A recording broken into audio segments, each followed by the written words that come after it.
Hello दोस्तों, तो मेरा नाम अनिल और आप देख रहे हैं Anil day today work and finance channel. तो आज हम बात करेंगे फिजिक्स वाला की, जो लगातार 136 रुपये हाई लगाने के बाद जो गिरावट आई थी और लगभग लो लगाया 95 रुपये की, उसी पे हम चर्चा करते हैं।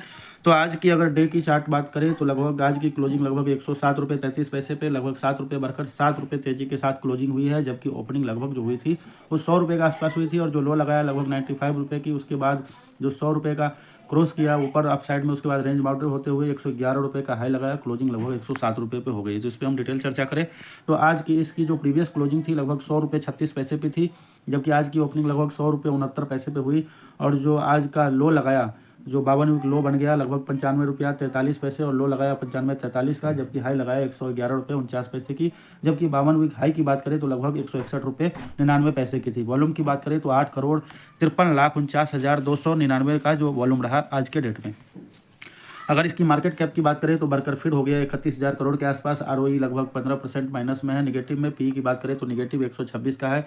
और अगर हम इसकी ईपीएस की बात करें माइनस में 85 है, 0.85। पीबी की बात करें तो 6.76 के आसपास है और डिविडेंड कुछ भी नहीं देती। इंडस्ट्री पी की बात करें तो अभी 38 के आसपास है, जबकि बुक वैल्यू की बात करें तो 16 है और डेप्ट टू इक्विटी की बात करें तो 0.69 है। थोड़ा अलार्मिंग सिचुएशन है। फेस वैल्यू की बात करें तो 1 रुपये की है।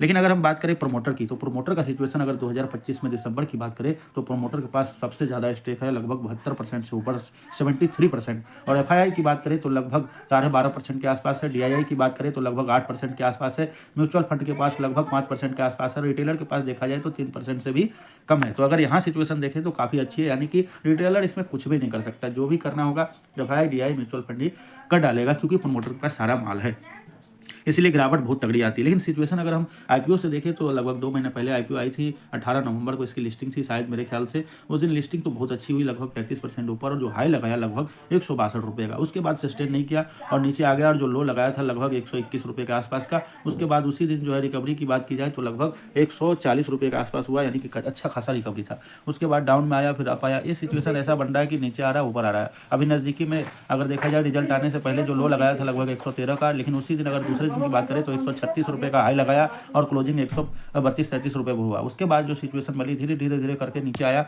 और जो लो लगाया लगभग 95 रुपये के आसपास का लगा दिया है। और मैंने अपने वीडियो में बताया भी था कि इसका जो अगला सपोर्ट बन रहा है 100 तोड़ने के बाद 95 का, उसके बाद 90 का। लेकिन देखिए शुक्र है कि 95 से ही घूम गया और क्या शानदार तेजी बनी है। लगभग आज का जो हाई लगाया था 111 रुपये 49 पैसे की और क्लोजिंग 107 पे हुआ है, लगभग 7% बढ़कर।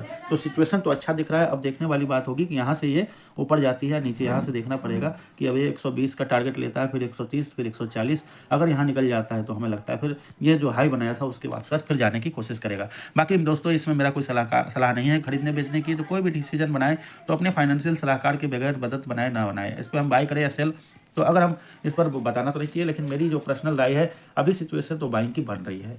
और सेल की बात की जाए तो जिसने अगर नीचे पोजीशन बनाया है तो उसको लगभग थोड़ा थोड़ा प्रॉफिट बुक करनी चाहिए। होल्ड की बात की जाए तो अगर आप ऊपर के स्तर पर अगर फंसे हुए हैं तो अगर आपने एवरेज कर लिया है, जो मैंने बताया था, अगर सिचुएशन बन रही है एवरेज कर लिए है, तो कृपया करके थोड़ा सा बने रहिए। हो सकता है ये 130 से 140 के बीच में जाने की कोशिश करे। बाकी इतना आसान नहीं होने वाला, सेलिंग बहुत प्रेशर आएगी। बाकी जो मैंने शेयर होल्डिंग पैटर्न देखा है उस हिसाब से मुझे लगता है कि होल्ड की सिचुएशन भी कुछ हद तक बन रही है। बाकी अगर आप धीरे धीरे निकलने की कोशिश करें, क्योंकि शेयर में पोजीशन बनाना आसान नहीं होता है और वहाँ पर काफ़ी चीज़ों को ध्यान में रखना पड़ता है। इसलिए मैं दोस्तों आपको बताना चाहूँगा, मैं कुछ हद तक ETF में इंडेक्स में काम करता हूँ म्यूचुअल फंड के जरिए, और जो मैंने नॉलेज लिया, अनुभव लिया, वो मैं आपको बताने वाला हूँ। क्योंकि स्टॉक मार्केट से पैसे बनाना आसान काम नहीं है। 98% तो पैसे लूज ही करते हैं, सिर्फ 2% लोग ही कमाते हैं, और उसका रीज़न होता है म्यूचुअल फंड या कुछ समझदारी भरे स्टेप और नॉर्मल सा, यानी कि 12 से 15% या 18% या 20% की रिटर्न आप सालाना अगर सोचते हो तो आप समझदार हो, आप इस पर काम कर सकते हो। तो इसी प्रकार के वीडियो पाने के लिए कृपया करके मेरे चैनल को सब्सक्राइब कीजिए, बेल आइकन बटन दबा दीजिए और वीडियो को लाइक कीजिए और दोस्तों के साथ शेयर अवश्य कीजिए। थैंक यू, धन्यवाद।